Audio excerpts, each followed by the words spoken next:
Saludos a todos, a todas. Bienvenidos a este espacio nuevamente y es una gran satisfacción, un motivo de alegría estar aquí con la doctora Rebeca Puche Navarro, persona muy destacada obviamente en el ámbito académico de la Universidad del Valle, de la cual nosotros, la cohorte nuestra de 1991, pues claro, tiene una gran referencia acerca de ella. Bienvenida a este espacio, estimada profesora. ¿Cómo te encuentras? Muy bien, Dalbert, muchas gracias por abrirme un lugar aquí y un poco sorprendida de esta iniciativa de ustedes y pues participaré con el mayor gusto. Eres muy amable. Y precisamente nosotros estamos aprovechando este tiempo tan complejo, tan duro de esta situación de la salud por esta época y situaciones pues complejas también como el confinamiento para reconstruir, elaborar precisamente ese recorrido histórico tan interesante nuestro en la universidad y en general del estudiantado y del profesorado en la Universidad del Valle con respecto a psicología. Y nosotros nos recordamos de la década de los 90, porque pues empezamos en el 91, una época muy particular en la ciudad en que vivíamos, en la ciudad de Cali. ¿Tú tienes algunos recuerdos interesantes de esa época? ¿Estabas allí o estabas en Suiza? No recuerdo muy bien, la verdad, cuando empezó No, la década del 90. estábamos allí, luego, digamos, en el 93 se crea el centro, pues yo había tratado de hacer un itinerario a partir de las preguntas suyas, eh, entre otras cosas, ligados a la actividad mía allá en la universidad. No logré, pues no tuve tiempo, la verdad, de ver las fechas y traté de entrar a la página del instituto a ver si tenían las fechas o había alguna cronología y no hay nada, porque a ver, en la cronología académica, porque lo de que sea primero escuela y eso, digamos, la parte burocrática no es de mi interés, pero digamos la parte un poco más académica, el programa a la llegada mía, yo llego en el 74 y en el 76 ocurre, ahí nos ponemos a trabajar y ocurre la transformación del plan de consejería psicológica a psicología durante esos 2 años, con varios profesores, con muchos, pues prácticamente con todos los profesores. Digamos que ese fue el primer gran cambio que hubo y un cambio fundamental. Luego, en el 76, yo creo Cuadernos de Psicología, que es una revista que tiene artículos eh, inéditos y extraordinarios. Tenemos los derechos de autor en ese momento de Chomsky con el artículo famoso sobre el verbal behavior de Skinner, que tuvo una repercusión muy grande. No, yo diría que no solamente en la universidad o no, sino en todo el país, porque en Colombia había una dominación del conductismo y la publicación de esa eh, reseña, supuestamente reseña que hace Chomsky, que es 3 veces más larga que el artículo original de Skinner, digamos, creó una controversia muy grande. Fue la segunda revista que se creó, porque la primera fue la revista latinoamericana de psicología de Rubén, que todavía existe hoy en día con la universidad, la compró la Universidad Conrad Lorenz, pero hoy en día hay muchísimas revistas, como 20, y se van creando a lo largo de la década, de finales yo diría que en el comienzo del siglo. Nosotros un poco nos adelantamos y desafortunadamente la revista eh, dejó de existir, no, pero no quiero entrar en eso, las razones por las cuales dejó de existir. Tomemos siempre las buenas noticias. La otra transformación importante es la especialización en psicología, que yo creo que antecede a los 90, es como de 1987. Es la segunda o tercera especialización en el país y es en psicología del niño, específicamente. Y luego en el 93 creamos el Centro de Investigaciones, que fue el segundo también en el país. El primero fue el de la Universidad del Norte. Y en el 96 tuvimos 2 premios nacionales en Conciencias con el centro. Pues, y cabe anotar que era el único centro en ciencias humanas de la Universidad del Valle que tenía un reconocimiento. Los otros que tuvieron premios eran de física, de química, de biología, pero de ciencias humanas fue el único. Y luego se crea la maestría, que yo creo que eso sí es 1900 algo, debió ser 96, pero no lo recuerdo bien y no lo logré situar muy bien. Y luego, en el 2004-2005 sí creo el centro de, perdón, el doctorado de psicología, que es un poco el primer doctorado de psicología del país. Y tiene esa gran cosa. Y en el 2005, a raíz de la creación del doctorado, yo impulso la red de investigadores, porque me parecía que sí, que se necesitaba una masa crítica si se tenía el doctorado, y entonces se crea la red, un poco trasplantada del modelo brasilero de la red de investigadores, y también anoto que es todavía la red subsiste, van en, no sé, tal vez eso se creó en el 2004, cada 2 años había encuentros, ahora, no sé, deben haber 12 o 15 años de eso, y es la única red de investigadores en ciencias sociales que todavía existe en Colombia. Esto pasó a ser, digamos, regentada por Ascofapsi, pero la idea original que yo tenía y que sucede en la red de investigadores brasilera es que es un ente autónomo, o sea, es colegiado y se rige de manera independiente y por los propios investigadores. Entonces, tal vez ahora no, ha perdido un poco ese carácter, pero en el momento en que se habían dado las condiciones para que siguiera siendo independiente, no hubo un consenso sobre eso. Entonces, digamos que esos son los puntos más importantes de mi trayectoria en la universidad, de mi experiencia en la Universidad del Valle, universidad que yo, aunque no soy egresada de la Universidad del Valle, la siento un poco como mi alma mater, me trató siempre muy bien, me dejó hacer lo que quise hacer durante todo el tiempo que estuve allí. No tengo ninguna queja, realmente hice lo que quise, tuve carta blanca de parte, sobre todo, yo diría que de las directivas. En el instituto y en el departamento había un poco más de tensiones, pero de parte de las directivas, ninguna queja. Nunca supe, por ejemplo, en dónde estudiaste tu pregrado.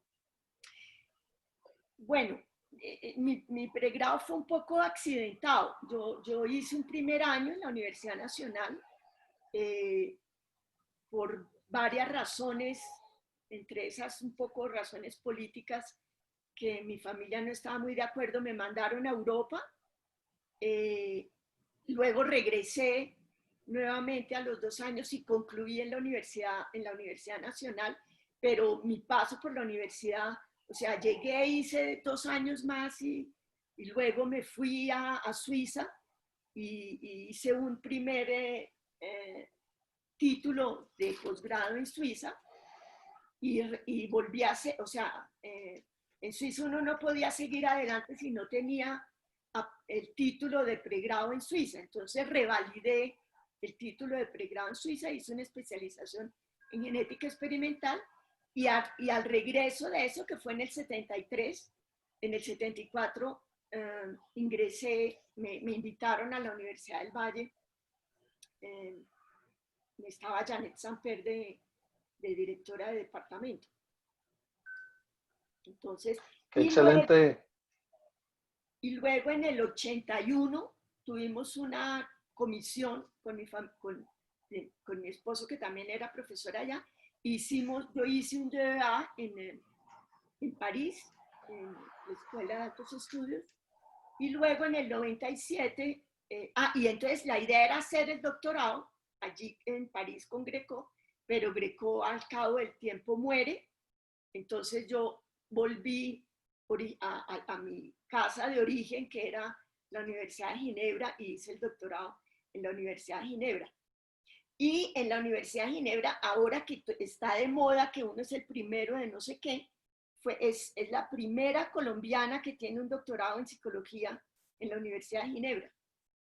Yo soy la 273 de Ginebra. Ellos funcionan un poco a la antigua, ¿no? Entonces, pero ese es un reconocimiento que me parece interesante, que ningún psicólogo colombiano tuviera un doctorado en Ginebra previo a mí. Entonces, me parece simpático. Claro, bastante anecdótico también. Y Sí. aparte que obviamente, pues no mencionas, obviamente por no hablar no hacer alarde de ti misma, lo cual es bastante importante, pero pues rescatable el hecho de que el área cognitiva se desarrolla a nivel nacional en Colombia, en nuestro país, debido a precisamente de tu regreso, de recoger todo ese material conceptual, teórico tan importante que tú precisamente traes desde Suiza y comienzas precisamente en la Universidad del Valle a desarrollar todas esas capacidades, todo ese potencial y todo ese recorrido, lo cual precisamente le da a la universidad en psicología pues un empujón bastante fuerte, bastante determinante. ¿Cuál es la importancia precisamente que, por ejemplo, le das a la Universidad del Valle como tal en psicología, revisando el contexto nacional? Pues mire, yo tengo que decir que en el año, cuando se crea el Centro de Investigaciones, que es en el 93, abren un concurso en la Universidad Nacional y me llaman para que yo me presente al concurso porque querían que yo trabajara allí.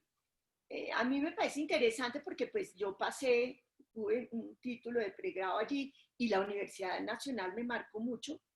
Y bueno, gané el concurso y en las condiciones que iba a trabajar, me recuerdo muy bien, nunca pregunté cuánto me iban a dar de sueldo ni nada, eso no me interesaba tanto, pero pregunté que si iba a tener carga académica para la investigación. Entonces, en ese tiempo, 1993, me dicen, no, eso aquí no funciona así. Yo estaba un poco sorprendida. Entonces, en esas condiciones, yo comparé, me acuerdo que vino Ángel Riviere y tuvimos un primer coloquio en psicología cognitiva y en psicología comunitaria con Ángela María Robledo y María Cristina Torrado de la Universidad Nacional, y luego viene Ángel Riviere a Cali, y entonces le comento la situación y entonces me dice, no te vayas a ir para Bogotá, no hay comparación lo que tienes aquí con lo que puedes tener allá, no sé qué. Y 6 meses después me llaman de la Universidad de los Andes, en el segundo semestre del 93, y me ofrecen la jefatura de departamento. Y vuelvo a hacer la misma pregunta, ¿no? ¿Cuál es la carga académica para investigar? Y me dicen, no hay ninguna carga académica. Yo creo que nosotros vivimos en la Universidad del Valle una época dorada, ¿no? Desde que yo llegué a la Universidad del Valle en el 74, yo me acuerdo que estaba en las directivas, había un comité de investigaciones, y yo pregunto cuáles son las condiciones para investigar, y me dicen, no, que tengo un proyecto aprobado. Entonces empiezo a funcionar con Colciencias para ver que mandar proyectos y con las propias réditos de la universidad. Y desde el 76 yo empecé a hacer investigación. a lo largo del 80 hice 2 o 3 investigaciones financiadas por Colciencias y en el 96 tuvimos ese premio de Colciencias. O sea, jugábamos en las reglas que existían pero lo que me parece muy interesante es que ni la Nacional ni los Andes hacían investigación en psicología en ese momento. Hoy en día, aparentemente, por los rankings y todo eso, la Universidad del Valle se ha quedado atrás. No tiene la misma presencia en investigación que tenía en la década del 90, por ejemplo. Yo veo eso Claro, con mucha nostalgia, pero puede lo ser que es que claro sea así. es,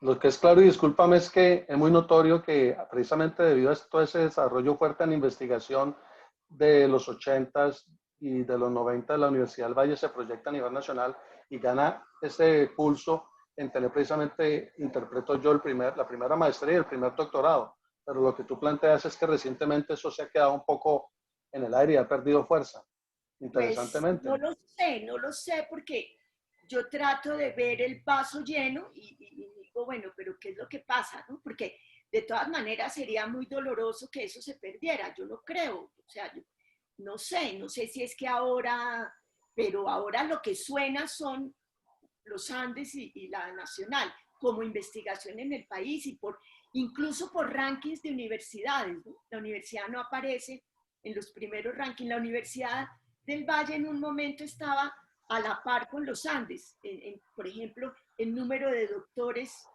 en la planta profesoral, en número de doctorados, estábamos a la par y lo sé porque yo durante mucho tiempo estuve acreditando programas, iba muchísimo a los Andes a acreditar, yo acredité el programa de pregrado, la maestría, el doctorado, o sea, fui varias veces durante un lapso de tiempo y estaba, digamos, muy informada de los niveles de esas dos universidades y estaban muy a la par. Eh, no sé qué ha pasado o si yo tengo una visión más borrosa ahora, pero no aparece en el mismo ranking que aparecían anteriormente, lo que es una lástima, ¿no? A mí precisamente me compartió por estos días, hace unos, quizá una semana, no más de una semana, conforme a un ranking que menciona aquí esta publicación de World University Rankings. Y lo que leo aquí literalmente es que es la segunda mejor oferta de programas en psicología en Colombia. Eso de acuerdo al índice de QS World University Rankings, que es publicado por QS Quadricelli Simons. Y dice que precisamente los criterios evaluados fueron reputación académica, reputación entre empleadores, proporción entre profesorado y estudiantes, citaciones por artículo, artículos de profesorado, personal con doctorado, impacto y proyección online. Pues esto es reciente y me llama la atención porque pues segundo a nivel nacional entonces no vendría a ser tan desventajoso. Bueno, magnífico, no conocía eso porque conocía el ranking de Shanghái, donde la Universidad del Valle prácticamente no aparece, y unos rankings que son los que mueven aquí la prensa nacional, donde aparece siempre la Universidad Nacional y la Universidad de los Andes. Incluso en uno aparece la Universidad del Valle de onceava después de otras universidades, pero si es así, si es específicamente en psicología, magnífico. Me lo manda de golpe para estar más Sí, enterada. claro, claro, ahorita a continuación te lo voy a compartir. Ok. ¿Qué otras anécdotas, aparte de las que mencionaste de tanto cuando llegas a Suiza y luego de regreso, anécdotas significativas, quizá algo cómico, quizá algo complicado que nos quieras compartir de toda esa trayectoria tuya tan interesante por la universidad? Ah, pues como anécdotas, no, pues como usted dice, a nosotros nos tocó una época muy dura. Nosotros hablábamos de la lucha de clases, ¿no? Sí, en la universidad porque era un poquito complicado. Eh, Tal vez más hacia los finales de los 70 y comienzos de los 80.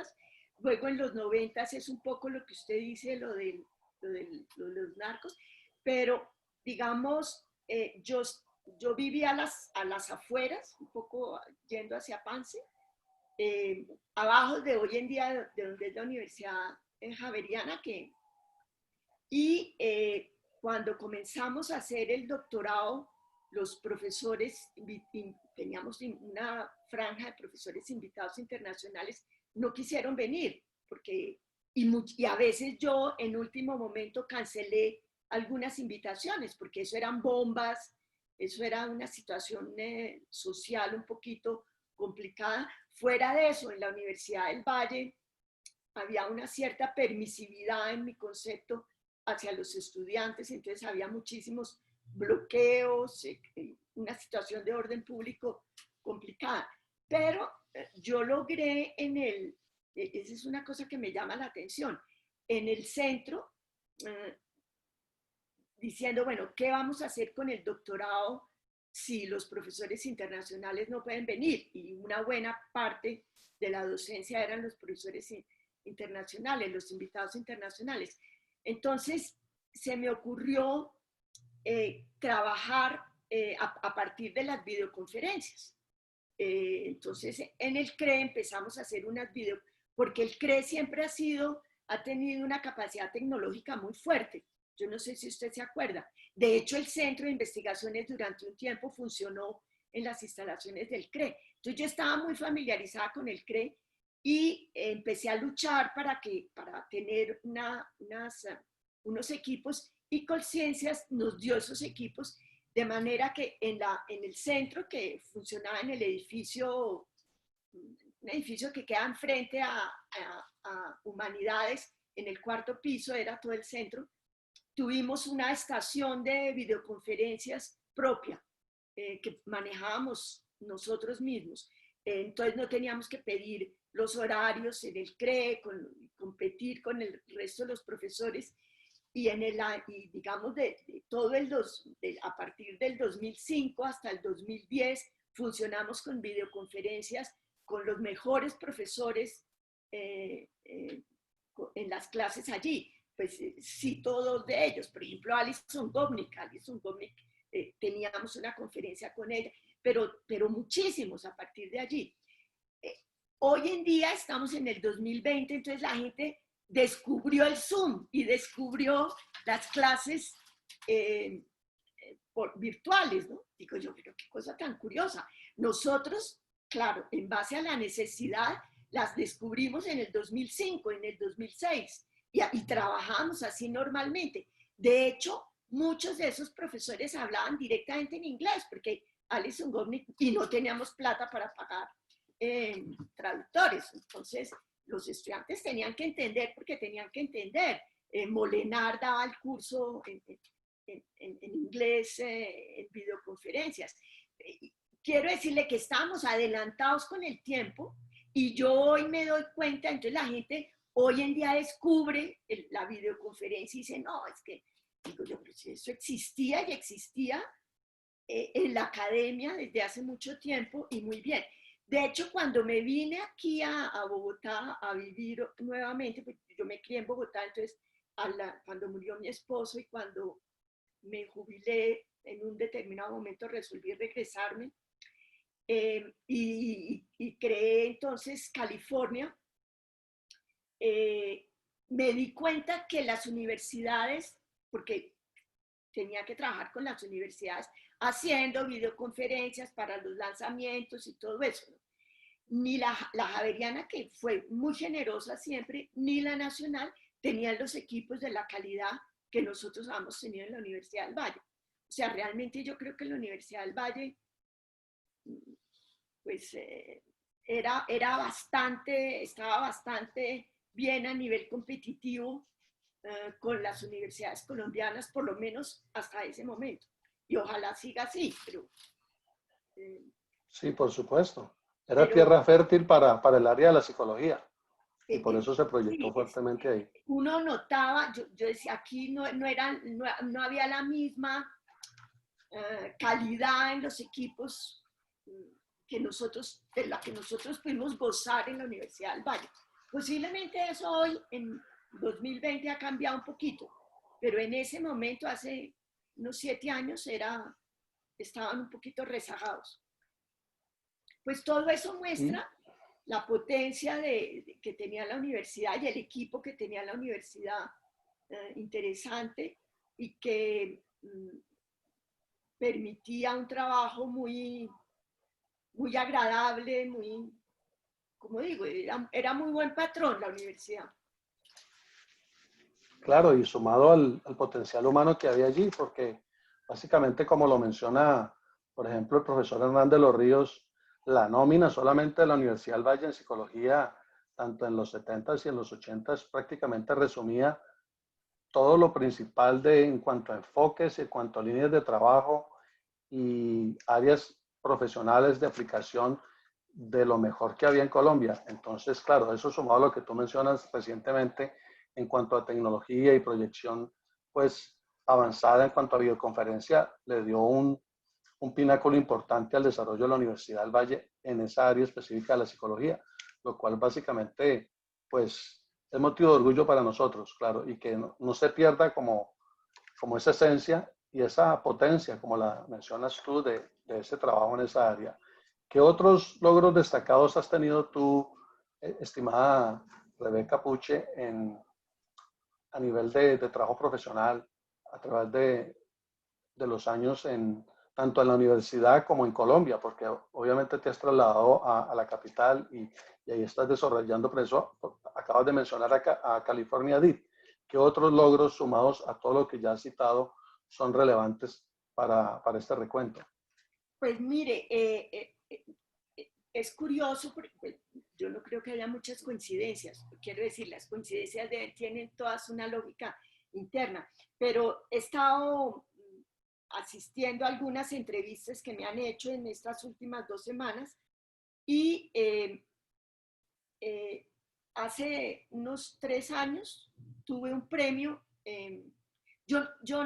A mí los premios yo no tengo un ego de premios. A mí realmente una de las puntos que tengo yo en ese sentido soy un poquito calvinista, es la satisfacción del deber cumplido, digamos, más allá de los honores, es estar yo tranquila y satisfecha con el trabajo que hice y en ese sentido me siento satisfecha de las cosas que hice, del trabajo con los niños, etc.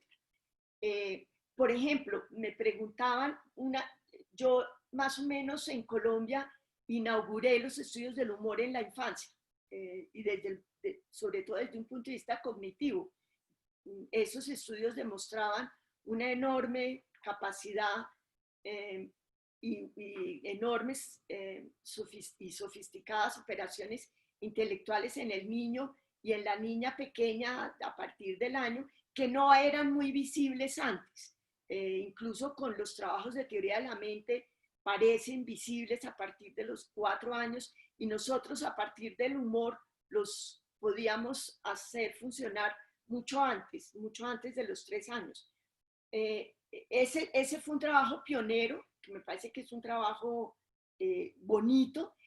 Y lo que yo decía a propósito de satisfacciones y de premios era que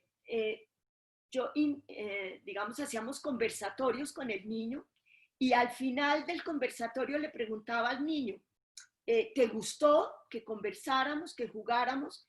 Y me decía sí. Entonces yo le decía, ¿será que yo puedo volver?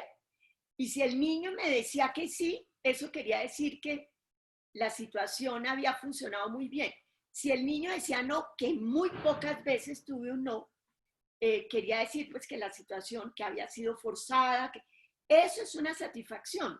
Durante los N número de niños que vi, que todos saliéramos de la entrevista o del conversatorio contentos y felices después de haber pasado un minuto juntos, eso era lo que me parecía a mí satisfactorio.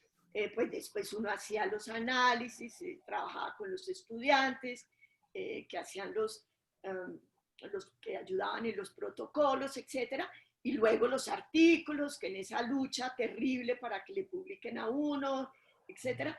Todo eso sí, pero digamos el trabajo inicial con el niño para mí era el primer objeto de satisfacción.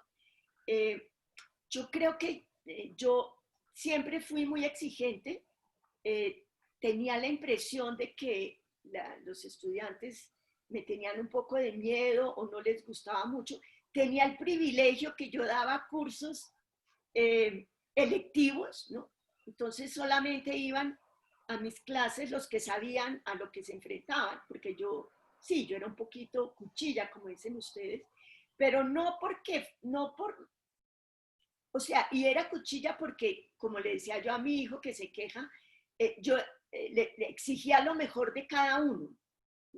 Esa es una conducta que yo he tenido en la vida. Uno puede siempre dar más. Entonces uno tiene que exigirle a la gente más de lo que ellos mismos creen que puedan dar. Y esa es una actitud que a veces los estudiantes repudiaban. Ahora, lo que me he dado cuenta al cabo de los años es que muchos estudiantes me agradecen que haya sido exigente con ellos, ¿no? Me recuerdan y dicen, sí, realmente valió la pena, usted, porque no era nunca nada personal, digamos, era Tenía más, un propósito. claro, claro, y era sacar lo mejor de cada uno, ¿no? Entre otras cosas, porque Piaget plantea que nosotros siempre podemos pensar mejor, que la racionalidad mejorante es un poco eso. Construir mejor, claro. Sí. Entonces, en términos de premios, anotaba que un premio que me dieron hace 3 años, ese premio me llamó la atención porque eh, nunca lo busqué, nunca, de hecho me enteré cuando estaban repartiendo los premios en Conciencias que varias personas me chatearon a preguntarme por qué no había ido allá y yo ni siquiera me había enterado del premio. Y es una nominación a un reconocimiento como investigadora emérita de psicología. Eh, en la, es muy curioso. Ustedes saben, la psicología es una carrera fundamentalmente femenina y hay, qué sé yo, 30 o 40 mujeres en psicología que merecerían ese premio. Y por alguna razón, soy la única mujer a quien se lo han dado. Todos los demás son hombres. Rubén Ardila, o sea, más o menos los mismos de siempre, pero digamos no hay mujeres, ¿no? Entonces uno dice, bueno, pero ¿qué es lo que pasa, no? Que esto, a mí se me ha recrudecido un feminismo últimamente y digo, bueno, eso es una carrera femenina, como le digo, hay, no, 40 digo mucho, pero hay por lo menos 10 investigadoras en Colombia que deberían ser investigadoras eméritas y no se las han dado.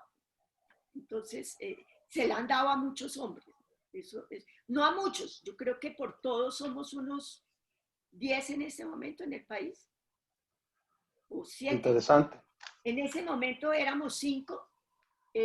Luego en la Universidad del Valle, no psicología, pero sí la rectoría, le hizo un reconocimiento a los investigadores eméritos y todos eran del área, obviamente, de física, Las ingenierías. de ingenierías, no, de medicina no había ninguno, pero de psicología yo, y era la única mujer también. En los 5 premios que tuvo la Universidad del Valle, yo era la única mujer. Digo, bueno, pero ¿qué es lo que pasa? ¿No? Porque algo anda mal, porque yo en la Universidad del Valle reconozco también en distintas áreas muchas mujeres, pero digamos, eso me parece curioso, esa es de las cosas que me parecen más o menos curiosas. Claro, interesante. Y precisamente porque el premio en sí, por la vanagloria misma, pues valdría poco, pero lo que tiene peso es el carácter social, el sentido de la aplicación y todo el impacto que eso ha tenido con la gente. En últimas, el premio es un reflejo de un trabajo fuerte en algo y que lo reconoce gente experta en la materia y da el reconocimiento porque ha tenido precisamente un impacto. Revisando, por ejemplo, eso que mencionas tú, una persona muy centrada en lo investigativo, precisamente, eso creo que ha sido uno de tus fuertes y siempre tu enfoque principal ha sido lo educativo, tanto explorando la educación misma desde el pensamiento, como apoyándola desde la parte de la docencia, porque tú eres docente prácticamente la mayor parte de tu vida. ¿Qué otras áreas incluirías tú? ¿Qué otros saberes, aparte de esas especialidades tuyas, al saber de lo psicológico o a la formación de los psicólogos o psicólogas? No, me parece que obviamente toda la parte emocional es fundamental. Digamos, yo nunca me volqué en esa área, pero me parece que eso es fundamental y creo que la psicología ha tenido un problema y es la cantidad de orientaciones distintas que ha llevado a una cierta fragmentación del saber psicológico, ¿no? Entonces eso me parece que, que ha sido un lastre para que se pueda ver más. El otro punto que me parece que adolece y que yo creo que se necesitaría mucho más es la formación en ética, ¿no? Yo siento que en un país con el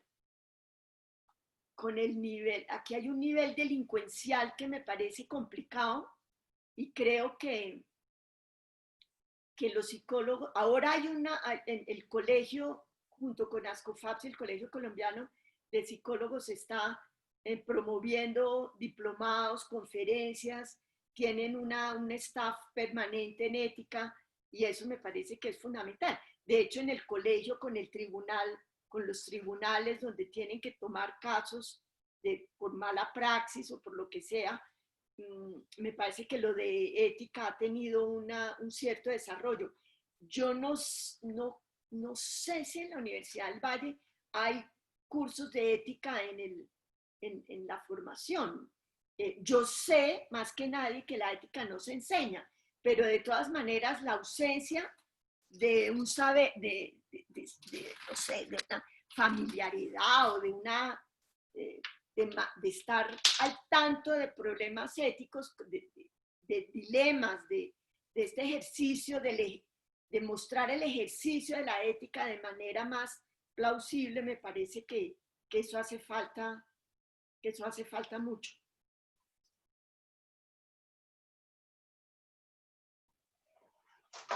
Interesante lo que planteas, porque sí, definitivamente la ética juega un papel primordial en cualquier saber y en cualquier profesión y en cualquier actividad humana.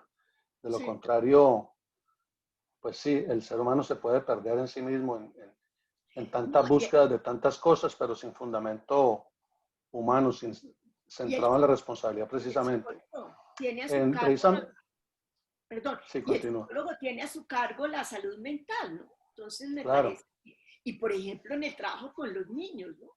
Y aquí mucho me llaman semanalmente a pedirme que recomiende psicólogos para trabajar para niños y a veces, o sea, un psicólogo, el niño está, digamos, en manos del psicólogo total. El adulto eventualmente no, uno del consultorio puede parar e irse si no le parece, ¿no? Un niño no. Entonces me parece que es más delicado el trabajo con la infancia en general. por supuesto. El desarrollo de la psicología como ciencia y como práctica profesional, ¿piensas tú que corresponde a esas grandes expectativas que tú tuviste de formación académica, tanto de pregrado, de posgrado, tanto en Colombia como en Suiza? ¿Corresponde ese desarrollo que has visto a través de estos años a esas expectativas tuyas, tanto de estudiante como de maestra? Yo siento, yo diría, yo respondería más socialmente, ¿no? Cuando yo me sitúo como espectadora de la sociedad colombiana, eh, yo siento que hay una ausencia o una falta de visibilidad de los psicólogos en medio de la sociedad civil colombiana. Ocurren tantas cosas y no aparece nunca un pronunciamiento de la psicología como cuerpo enfrentando esa situación. O sea, eso me parece un poco, y lo he conversado mucho con los del colegio y con ASCOFAPSI, la necesidad de una mayor visibilidad de la psicología para dar cuenta, para tener como un control social sobre ciertos eventos y ciertos fenómenos. Me parece que la psicología es la gran ausente. Por ejemplo, si hay un conflicto, llaman al politólogo, llaman al sociólogo, pero no, frente a unos conflictos similares, el psicólogo no aparece nunca en primera fila dando opiniones que debería poderlas dar. Entonces allí me parece que como cuerpo los psicólogos no hemos logrado cumplir, que la sociedad reconozca eso. De hecho, hace 4 meses o 6 meses, la vicepresidenta dijo en un lapsus o en una conversación que para qué tanto psicólogo y que para qué tanto sociólogo, ¿no? Entonces se formó la pelotera y entonces, pero eso correspondía, me parece a mí, a una visión que hay de que hay muchos psicólogos, de hecho, psicólogos muy mal pagados, la profesión en mi concepto se ha pauperizado un poco, en el sentido que a un psicólogo le pagan aquí unas sumas que a duras penas cuando esté empezando. Irrisorias. Y no porque yo sienta que el dinero es importante, no, pero me parece que hay mucha universidad de garaje, mucha programa a distancia que no cumple debidamente los requisitos.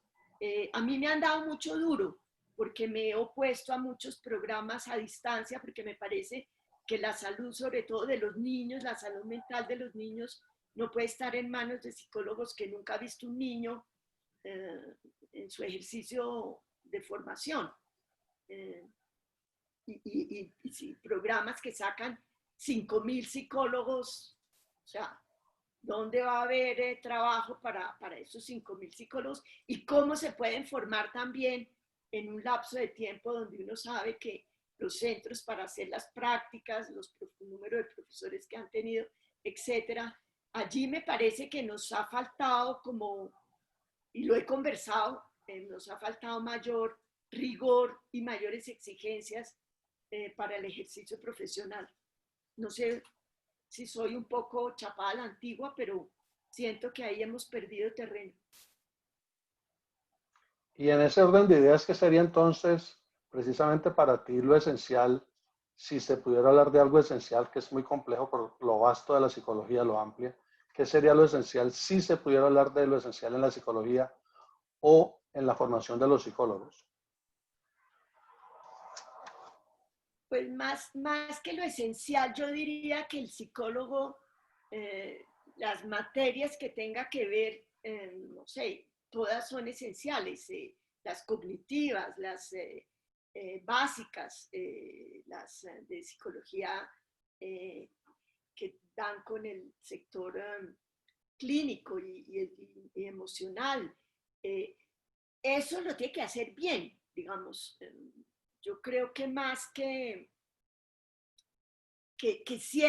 hayan ciertas herramientas, que esas herramientas sean suficientemente buenas. Ha habido una enorme polémica si debe ser una carrera de 4 años como en el resto del mundo o de los 5 años. Pero en el resto del mundo el título de psicólogo no les permite ejercer como psicólogos profesionales. En Estados Unidos tienen que sacar tienen que acreditarse de otra manera para poder ejercer profesionalmente. Aquí la modalidad es distinta. Entonces, esa discusión también ha sido un poco,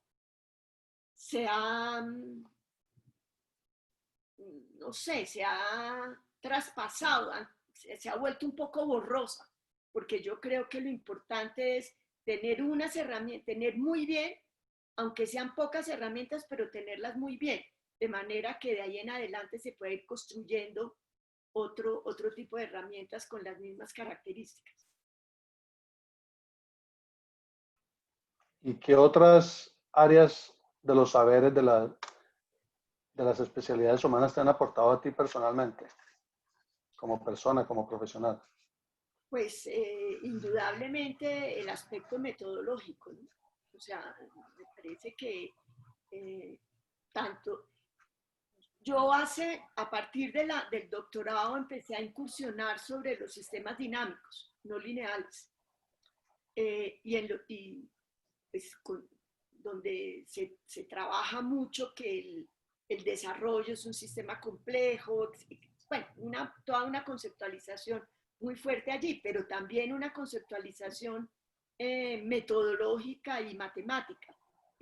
Eso me ha parecido fundamental y ahora encuentro que algunas de las herramientas, no precisamente sistemas dinámicos, pero por ejemplo estocásticas, se están usando para estudiar la pandemia, ¿no? Para estudiar, he visto allí que se analizan por clústeres, he visto lo de las redes bayesianas, o sea, cosas que nosotros trabajamos en la investigación y en el desarrollo cognitivo, he visto que son herramientas que son útiles en otros campos del saber, y en un campo del saber donde aparentemente con esto de las pandemias nadie dice la última palabra. Yo creo que el aspecto metodológico, la formación metodológica es fundamental y es fundamental para el psicólogo. Y no necesariamente creo que tengan suficiente fuerza en los programas la formación metodológica. Eso me parece que es una lástima. ¿Te parece? Claro, te llama la atención. Y precisamente ahorita que mencionas lo de la pandemia, lo del confinamiento, ¿cómo lo has precisamente manejado tú? ¿Cómo lo has vivido? ¿Cómo lo has percibido? ¿Y cómo te has adaptado a todo esto? Una persona tan metódica, tan fiel a la investigación, al método científico, al enfoque educativo, a lo personal. Yo creo que es una pregunta interesante para hacértela a Sí, ti. pues mire, yo desde hace unos 7 años, 5 años, más o menos desde que me jubilé y creé un poco California, yo no volví a aceptar ningún cargo en la universidad que tuviera que tuviera un horario que me impusieran desde afuera, porque una de las cosas que no había hecho porque no había podido hacerlo durante mucho tiempo era viajar. Y yo soy una devoradora de literatura, pero también de viajes. Entonces yo al año viajaba todos los meses que pudiera. Entonces, esto de la pandemia ha sido muy duro para mí. Yo tenía 3 viajes este año que me tocó cancelar, y por no decir sino esos 3, pero porque ya tenía los pasajes y tenía todo, pero entonces me tocó cancelarlos. Pero eso me dio muy duro y yo, digamos, la idea de que tengo la obligación porque las autoridades me exigen que esté encerrada, es una cosa que me cuesta un trabajo enorme porque siento que mi libertad y, y que ellos, que la concepción que tienen en estos estados de los ciudadanos es una concepción muy pobre, ¿no? De que nosotros no somos capaces de autorregularnos, de, de tener cuidado, del autocuidado, de entender que es una pandemia y saber cuáles son las conductas que uno debe seguir. Entonces eso me complicó mucho la vida. Coincidencialmente, que vuelvo a decir, no es coincidencia porque hay una lógica interna en eso, me llegaron había un libro que estaba por editarse y que había quedado engavetado y otro libro que estábamos terminando y entonces las correcciones de esos 2 libros, bueno, por lo menos 3 meses tuve que dedicárselo a esas correcciones. De hecho, hoy me llegó el libro definitivo, es un libro muy lindo que se llama, que es sobre psicología del desarrollo, es la historia de la psicología del desarrollo en Colombia. Y eh, se llama ¿Hubo futuro en el pasado? Título un poquito, digamos, nostálgico, tratando justamente de ver si en la historia hubo elementos que hemos debido desarrollar y que para que el futuro sea de otra manera. Estoy muy emocionada, salvo por la carátula que me pareció horrible, pero de tener el libro, ese es un área nueva para mí, la historia de la psicología del desarrollo en Colombia. Le dediqué mucho tiempo a finales del año pasado. Estoy muy contenta con el resultado. ¿Se puede saber qué otras personas participaron en ese libro tan interesante? La profesora Elda Cerquiaro de la Universidad del Magdalena y el profesor Julio César Oso. Esa fue una investigación que financió Ascofapsi y que va a publicar la Universidad de San Buenaventura. y que por ahora va a salir en digital y el año entrante va a salir en físico porque pues ahora con esto pues no se justifica mucho lo del físico y toma más tiempo. Entonces, pero esto lo vamos a tener, o sea, yo creo que ahorita, claro que septiembre es la próxima semana, pero ya creo que sale en septiembre. Y el otro libro es Interesante. sobre, el otro libro es sobre, el otro libro también es un libro muy interesante, es un libro teórico que sale mitad en inglés y mitad en español, sobre la emergencia, sobre el concepto de emergencia, que en mi concepto cambia un poco en el desarrollo, o sea, no se trata de los procesos emergen, luego no hay unas etapas, etcétera, sino que es un proceso como de procesos complejos. Y ese libro también va a salir en este mes. Ya también hicimos las revisiones, etcétera. Entonces pasé mucho tiempo en eso, eh, afortunadamente, pero quiero decirle que estoy exhausta de encierro, no quiero, la semana próxima me voy en carro para Santa Marta, eh, porque no puedo salir del país todavía, pues hasta que no haya la vacuna. Entonces me voy a dedicar a viajar por Colombia con mucho cuidado, manteniendo las distancias con todo el mundo, mando como todo el mundo aquí, con un frasco de alcohol echándonos y rociándonos, pero nosotros somos capaces de autocuidarnos, ¿no? No necesitamos que nos lo digan.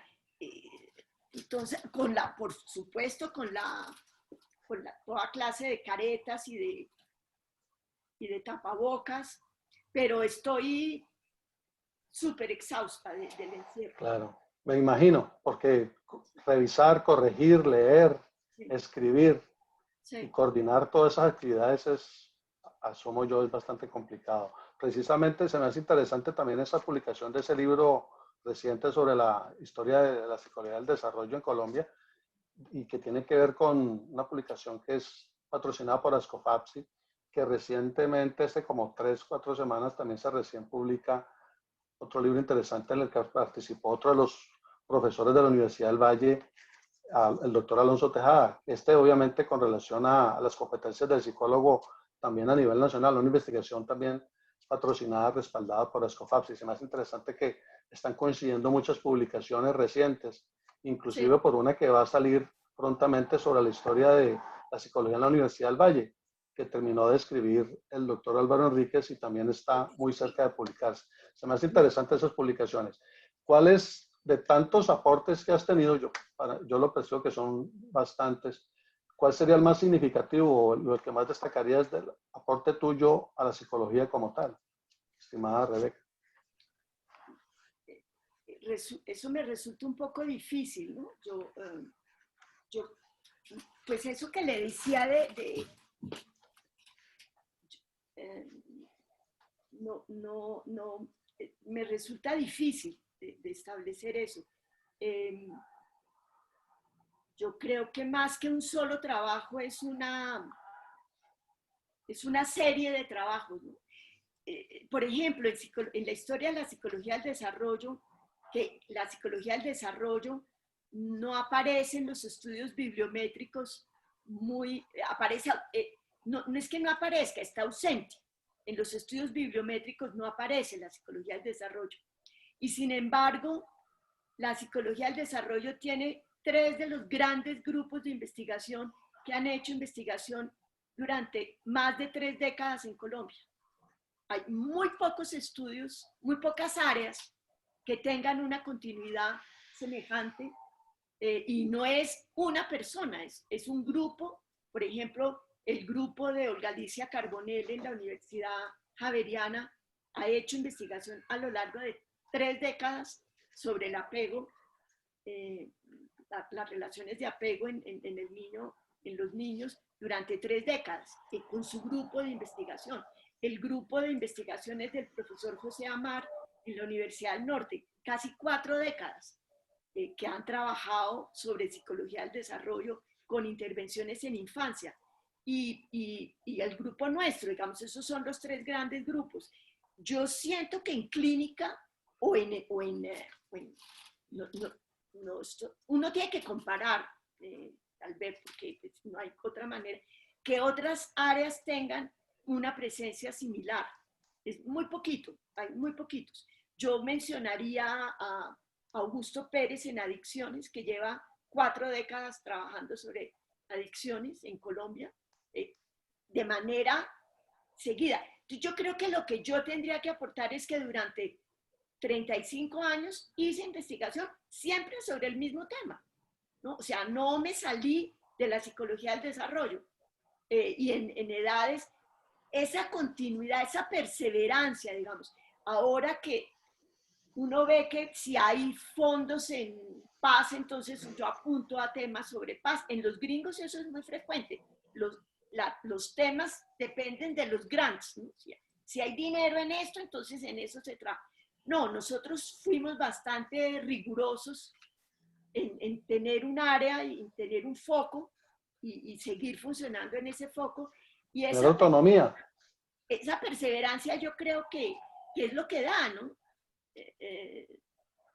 Entonces, eso es lo que yo sentiría que se puede, que puede emular y que puede instigar a otros a hacer lo mismo. Y resulta para mí interesante hacerte esta pregunta, aunque para muchos dirán, pero la respuesta va a ser obvia, pero a veces no tanto. ¿Cuál es la mayor pasión en la vida de la doctora Rebeca Puche Navarro?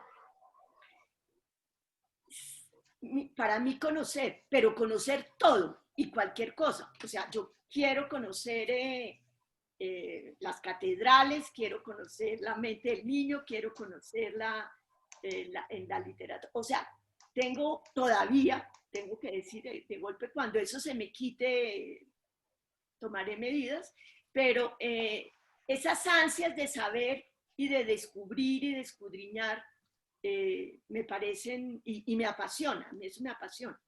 Entonces, ahora he estado leyendo mucho sobre las pandemias, porque pues si estamos en pandemia, pues las pandemias que han pasado. Por ejemplo, es muy interesante, Colombia tuvo, leyendo sobre eso, Colombia era tenía un fuerte en vacunas a comienzos del siglo XXI. Y eso en el gobierno de Pastrana, una ministra acabó con la financiación de la fabricación de vacunas y no fabricamos ninguna vacuna, cuando fabricábamos antes todas las vacunas. No digo yo que las hubiéramos descubierto, aunque tenemos una cierta tradición en salubristas, en médicos, que había sido interesante. Entonces, eso me da una enorme tristeza a este país, de que no hacemos lo que podíamos estar haciendo. Podíamos estar ahora fabricando, como Argentina y México, vacunas para esta eventualidad, ¿no? Y esta eventualidad que quién sabe cuántos años va a tomar, ¿no? Porque ahí se están volviendo a reinfectar gente que había tenido la enfermedad. Entonces, conocer y saber, me interesa estar bien informada, me interesa las elecciones gringas, por ejemplo.